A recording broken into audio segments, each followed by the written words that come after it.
Hi friends, welcome to కొత్తగా చందమామ కథలు. ఈరోజు మనం శిక్ష బహుమానమా అనే కథ చెప్పుకుందాం.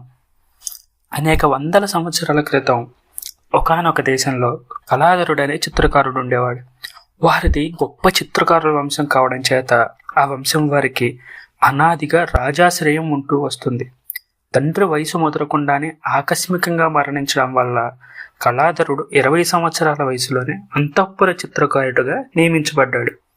ఈ విధంగా నియమించబడిన కొద్ది రోజులకే అతనికి అతి ముఖ్యమైన పని కూడా తగిలింది. ఏమంటే, రాజుగారికి పెళ్లిడుకు వచ్చిన కుమార్తె ఉంది. ఆమెకు వివాహ యత్నాలు జరుగుతున్నాయి. రాజదైవజ్ఞులు ఆమె జాతకం పరీక్షించి అతి త్వరలోనే రాజకుమార్తె నవమన్మధుడు వంటి అందగాన్ని చేపట్టబోతుందని తెలిపారు. వారి మాట కాదనడానికి వీల్లేదు కనుక రాజుగారు కళాధరుణ్ణి పిలిపించి తన కుమార్తె అయిన ప్రేమవతి చిత్తరువులు 2-3 డజన్లు తయారు చేయవలసిందిగా ఆజ్ఞాపించాడు.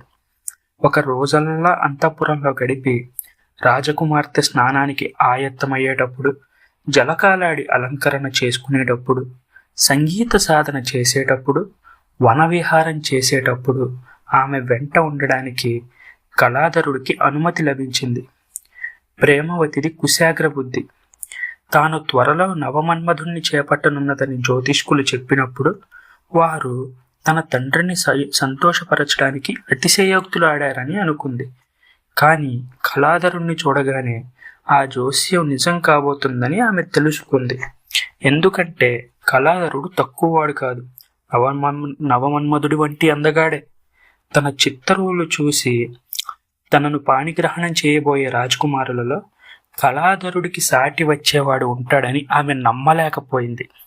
రాజకుమార్తె అయిన ప్రేమవతీదేవి తన పట్ల ఎంతో దయగా ఉన్నట్టు కళాధరుడు తెలుసుకొని ఆమె చిత్తరువులను ఎంతో శ్రద్ధగా చిత్రీకరించి ఆమె మెప్పు పొందాలని నిశ్చయించుకున్నాడు. ఆమె చూస్తూ ఉండగానే ఒక చిత్తరువు తయారు చేశాడు. ఏవైతే పద్మిని జాతి లక్షణాలని తన గురువులు చెప్పారో ఆ లక్షణాలన్నీ చిత్తరువులో వచ్చేలా దాన్ని గీశాడు. ఆ చిత్తరువు ప్రేమవతిదని పోల్చుకోవడానికి వీలుగా ఆమె గుర్తులు 1-2 చిత్రించాడు. చిత్తరువును చూసి ప్రేమవతి, ఆహా, ఈ చిత్తరువులోని మహోన్నత భావాలకు నేనే కారణమైతే ధన్యురాలను అంది. దీనికి కళాధరుడు సంతోషంతో పొంగిపోయాడు. అతను ఆ సాయంకాలం ఇంటికి తిరిగి వెళ్ళిపోయేటప్పుడు ప్రేమవతి అతనికి ఒక సలహా ఇచ్చింది. నీవు ఇంకా యువకుడివి. చిత్తరువులను శ్రద్ధగా విశ్రాంతిగా చిత్రించాలి. క్షణంలో ఇలా పూర్తి చేయకూడదు. నా చిత్తరువులు శాశ్వతంగా ఉండాలంటే వాటిని నీవు అనేక మాసాల పాటు శ్రమపడి తయారు చేయాలి. తెలిసిందా? రేపు మళ్ళీ రా అంది. కళాధరుడు చిత్తం అన్నాడు. మర్నాడు రాజకుమార్తె చిత్రకారుని చూసి మరింత మక్కువగా చూపింది. అతని చేతనే అలంకరణ చేయించుకుంది. అతనితో చదరంగం ఆడింది. అతనికి నచ్చిన పాటలు పాడింది. చెలికత్తెలెవరూ వెంట రాకుండా అతన్ని ఉద్యానవనానికి తీసుకుపోయింది. అతనికి భోజనం పెట్టి కొత్త బట్టలు, ఆభరణాలు ఇచ్చి ఆ రాత్రి ఇంటికి పంపింది. ఇక మన కళాధరుడికి ప్రేమజ్వరం పట్టుకుంది. అతని కళ్ళకి ప్రేమవతి చిరునవ్వు తప్ప మరేమీ కనిపించలేదు. ఆమె పాడిన పాటలు అతని చెవుల్లో రింగుమంటున్నాయి. ఆమె వెంట ఉన్న క్షణాలు తప్ప మిగతా కాలం వ్యర్థంగా తోచింది. తపన భరించలేక ఇంట్లో నుంచి బయటకు వచ్చాడు. మలయానిలంకా వీస్తుంది, అంటే గాలి బాగా వీస్తుందన్నమాట. పూర్ణచంద్రుడు ఆకాశాన ప్రకాశిస్తున్నాడు. ఏ చెట్టు మీద నుంచో గండుకోయిల కూసింది. అన్నిటినీ శపించాడు. తానెక్కడ? రాజకుమార్తె ప్రేమవతీదేవి ఎక్కడ? తాను ఆమెను మోహించడం ఏమిటి? ఆమెకు తనపై ఇంత వాత్సల్యం ఎందుకు కలగాలి? మర్నాడు అతను శుష్కించి ఉన్నట్టు ప్రేమవతి గమనించి కారణం అడిగింది. కళాధరుడు ఏదైతే అదైందని గుండె రాయి చేసుకుని తన మోహాన్ని వెళ్ళబెట్టాడు. ప్రేమవతి ఆగ్రహించలేదు, సానుభూతి చూపింది. ఏడుస్తూ ఉంటే అతని కన్నీరు తన పైట చెంగుతో తుడిచింది. అతని జుట్టు నిమిరింది. శైత్యోపచారం కూడా చేసింది. ఎంత చేస్తే ఏమి, జ్యోతిష్యుల అమోఘ వాక్కు ఈ విధంగా ఫలించింది. ప్రేమవతి కళాధరుల ప్రణయం కొద్ది కాలం నిర్విఘ్నంగా కొనసాగింది. అయితే కొద్ది కాలం మాత్రమే. కళాధరుడు అంతఃపురం ప్రవేశించినప్పుడు అతని సౌందర్యం కేవలం ప్రేమవతిని మాత్రమే ఆకర్షించలేదు. ఆమె చెలికత్తెలలో చాలా మంది అతన్ని చూస్తూనే మన్మథ బాణాలకు గురి అయ్యారు. అందులో చపల అనేది గొప్ప సాహసురాలు. కళాధరుణ్ణి తన వశం చేసుకోవడానికి ఆమె ఎన్నో వ్యూహాలు ఆలోచించి పెట్టింది. కానీ ఈ రాజకుమార్తె వాటన్నిటినీ భగ్నం చేసింది. ఈ చపల సమయం కోసం కనిపెట్టి ఉండి రాజుగారితో కళాధరుడు ప్రేమవతిల మధ్య జరుగుతున్న ప్రేమని మొత్తం చెప్పేసింది. అయితే అంతేకాకుండా అతన్ని పట్టుకునేందుకు ఉపాయం కూడా చెప్పింది. ఒకనాటి సాయంకాలం ప్రేమవతి చక్కగా అలంకరించుకొని తన ప్రియుణ్ణి కలుసుకోవడానికి బయలుదేరుతూ ఉండగా మంత్రిగారు వచ్చి, అమ్మ, కొంతమంది రాజగురువుల చిత్తరువులు తెప్పించాము, తమరు వాటిని చూడాలి అన్నాడు. రేపు చూస్తాను అంది ప్రేమవతి. రేపు ఎల్లుండి అష్టమి నవములు, మరి 2 గడియలలో వర్జ్యకాలం వస్తుంది. మీరు ఇప్పుడే ఈ పని ముగించడం మంచిది అన్నాడు మంత్రి. గత్యంతరం లేక ప్రేమవతి మంత్రి వెంట వెళ్ళింది. అక్కడ పొదరింటిలో ప్రేమవతి కోసం కళాధరుడు నిరీక్షిస్తున్నాడు. ఆమె ఎందుకు ఆలస్యం చేసిందో ఊహించలేకపోయాడు. ఆఖరుకు మంజీరాల ధ్వని వినిపించింది. మరుక్షణం మేలి ముసుగుతో ఒక స్త్రీ పొదరింటిలోకి ప్రవేశించింది. ఎంత ఆలస్యమైందేంటి ప్రేమ?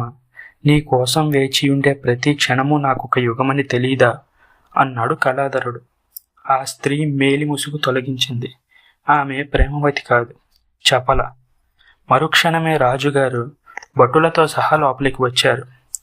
ప్రేమవతి బాహుబంధం కోసం ఎదురు చూస్తున్న కళాధరుడికి కారాగార బంధం ప్రాప్తమైంది. కళాధరుడి తప్పిదానికి మరణశిక్ష తప్ప మరొకటి లేదు. అయితే ఈ సందర్భంలో రాజకుమార్తె తప్పు కూడా కొంత ఉంది కనుక అతనికి మరణశిక్షే అవుతుందో విమోచనమే అవుతుందో నిర్ణయించే బాధ్యత దైవం మీద వేశారు. దర్బారులో సింహాసనానికి ఎదురుగా 2 గదులు నిర్మించారు. ఒక దానిలో పులిని, రెండో దానిలో ఒక కన్యను ఉంచారు. నిందితుడు ఏదో ఒక తలుపు తెరవాలి. తెరిచిన ద్వారంలో నుంచి పులి వచ్చిందా అతనికి మరణం తప్పదు. అందులో నుంచి కన్య వచ్చిందా అతనికి ఆ కన్యతో పరిణయం తప్పదు. దర్బారుకి అందరూ విచ్చేశారు. రాజ కుటుంబము, ఇతర పెద్దలు అవతల యువతల కూర్చున్నారు. రాజకుమార్తె తండ్రి పక్కనే కూర్చుంది. నిందితుడికి జరగబోయే పరీక్ష ఎలా పరిణమిస్తుందో చూడాలని అందరూ కుతూహలపడుతున్నారు. ఏ తలుపు వెనక పులి ఉందో, దేని వెనక స్త్రీ ఉందో, ఆ స్త్రీ ఎవరో ఎవ్వరికీ తెలియదు, మంత్రికి, రాజకుమార్తెకు తప్ప. ఆ సభలోకి నిందితుడైన కళాధరుణ్ణి తీసుకొచ్చారు. అందరి కళ్ళు అతని మీదే ఉన్నాయి. చావు బతుకుల మధ్య ఉన్న కళాధరుడు 2 వాకిళ్లకేసి ఒక క్షణం చూశాడు.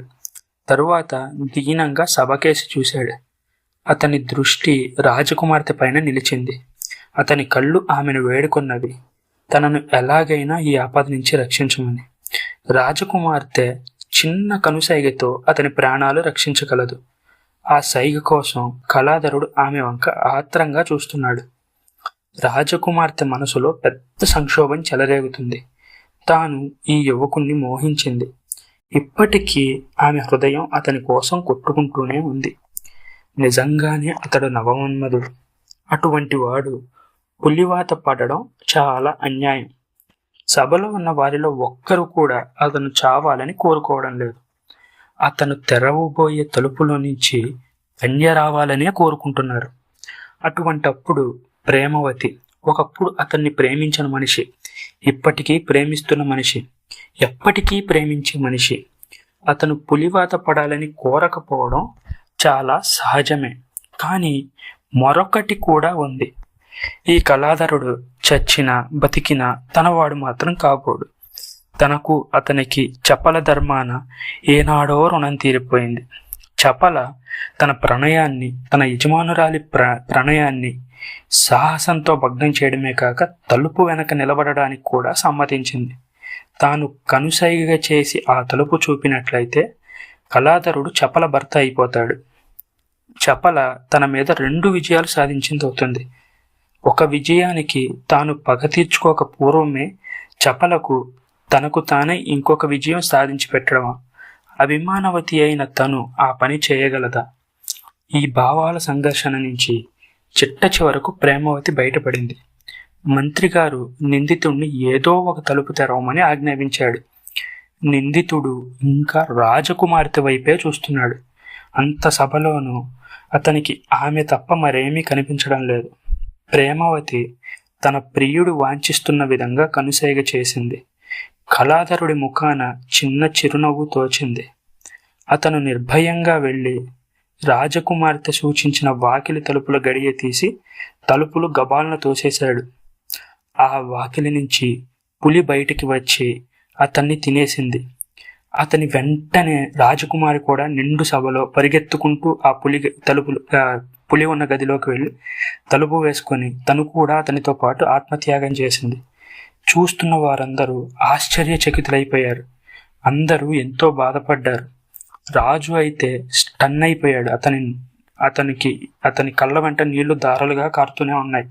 వారి ప్రేమని అంగీకరిస్తే తన కూతురు బతికి ఉండేది అనే పశ్చాత్తాపం ఆయన కళ్ళల్లో అల్లా కనిపిస్తూనే ఉంది. ఈ కథ మీకు నచ్చినట్లయితే దీన్ని లైక్ చేయండి, మీ ఫ్రెండ్స్ అందరికీ షేర్ చేయండి. అలాగే ఛానల్ని సబ్స్క్రైబ్ చేసుకోవడం మాత్రం అస్సలు మర్చిపోకండి. Thank you friends.